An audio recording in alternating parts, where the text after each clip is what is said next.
Сәлеметсіңдер ме оқушылар? 5-ші мектеп гимназиясы, мұғалім Оразбаева Камиля Елесовна. Сабақтың тақырыбы Мағжан Жұмабаев қазақтың ұлы ақыны. Бірінші сабақ. Бөлім қуат көзін үнемдей білеміз бе? Сабақтың мақсаты тыңдалған мәтіннің негізгі мазмұнын түсіну, негізгі және қосымша ақпараттарды анықтау. Жаңа сөздер: жалға, соедини, жетеле, веди за собой, соқ, ударь, бей, мазмұн, содержание. 81-ші беттегі бірінші тапсырма. Сұрақтарға жауап бер. Бірінші сұрақ: Мағжан Жұмабаев туралы білесің бе? Екінші сұрақ: өлең жазатын адамды кім деп атайды? Үшінші сұрақ: саған кімнің қай шығармасы ұнайды? Неге? Осы сұрақтарға жауапты WhatsApp хабарламасымен жіберіңдер. Суретке қараймыз. Суретте Мағжан Жұмабаев, қазақтың ұлы ақыны. Мағжан Жұмабаев туралы бейнебаян көруді ұсынамын. Қызылжар өңірі Сасықкөл жағасында Әбілмағжан атты ұл саудагердің шаңырағында дүниеге келеді. Атасы Жұмабай қажы оны Мағжан деп еркелетіп, сол өңірдегі зиялы молдаларды оқытады.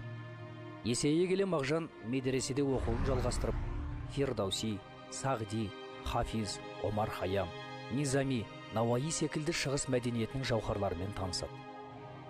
15 жасында қазақ ғұламасы Абайдың шығармашылығына тәнті болып, атақты ақын сөзі алтын хакім Абайға деп өлең жазады. Тіпті сол жылдары Уфадағы атақты Ғалия медресесінде бірер жыл оқып, сол жерде ұлттық түркілік болмысын қалыптастырады. Алайда Мағжанның оқу мәселесінде қиындықтар туындайды. Болыстық жолға түспей, әлеуметке бет бұрған ұлына әкесі көмектесуден бас тартады. Өз көзқарасынан айнымаған Мағжан Омбыдағы мұғалімдер семинариясын бітіріп, небәрі 19 жасында Шолпан атты алғашқы өлеңдер жинағын шығарады. Мағжан қазақ даласында болып жатқан саяси жағдайларға белсене араласып, Балапан, Шолпан, Сана, Ақмола туы, Қазақ газеті секілді газет-журналдарда қызмет атқарады. Мектеп оқушыларына, мұғалімдерге арнап педагогика, бастауыш мектепте ана тілін оқыту жөнінде еңбектерін жариялайды. Кейін Мәскеуде жоғары әдебиет көркемөнер институтын оқып бітіреді.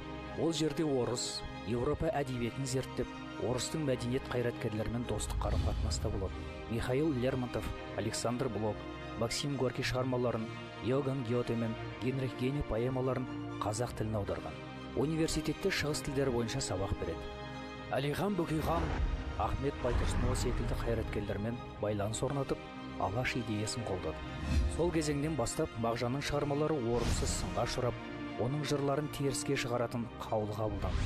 Оның шығармашылық одақ құрсам деген арманы сәтсіздікке ұшырап, жасырын ұйым құрған үшін деген жалған айыптаумен 10 жыл Мәскеуге абақты қайдалады. Орыс қайраткерлері Максим Горький мен Пешкованың араласуымен Мағжан мерзімінен бұрын бостандыққа шығады. Алайда бір жыл өтер өтпестен халық жауы деген жала жабылып, Мағжанның шығармалары дүкендер мен кітапхана сөрелерінен алынып, еңбектері түгелдей өртеледі. Қазіргі уақытта Мағжан Жұмабаев толықтай аяқталып, ұлт болашағы үшін құрбан болған боздақтардың қатарынан табылды. Оның шығармашылығы қайта зерттеліп, білім және мәдени ошақтар, көшелер мен елді мекендер ақынның есімімен аталған. Ақынды құрмет тұтатын Түркия елі 2018 жылды Мағжан жылы деп жариялап, оның өлеңдерін түрік тіліне аударып, жинақ қылып шығарды. Қазақ поэзиясының дүлдүлі, көрнекті қайраткер, ұлт мақтанышы Мағжан Жұмабаев ел есінен ешқашан өшпейді. Балалар, тыңдалған бейнебаян бойынша 83-ші беттегі 5-ші тапсырманың сұрақтарына жауап беріңдер. Бірінші сұрақ: Мағжан Жұмабаев кім? Екінші сұрақ: ол қайда, қашан туған? Үшінші сұрақ: Мағжан Жұмабаевтың алғашқы жинағы қашан, қай жерде басылып шықты? Төртінші сұрақ: оның поэзиясының ерекшелігі неде? Бесінші сұрақ: ақын не үшін атылған? Алтыншы сұрақ: тілі көркем, мазмұны терең дегенді қалай түсінесің?